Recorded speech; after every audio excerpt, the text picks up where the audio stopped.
NEMESYSCO Limited sells voice analysis technology. Insurance companies use their products to investigate claims. Call-in centers use them to measure customer stress.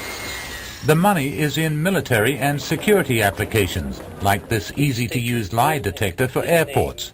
Moscow has one. Are you in possession of any object that can be construed as a weapon? No.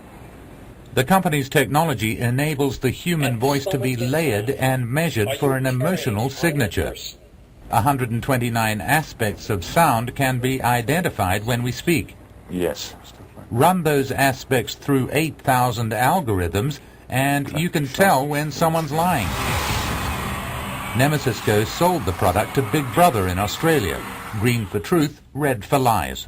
Do you think you're the most attractive male in the house? No. Are you lying to win? No.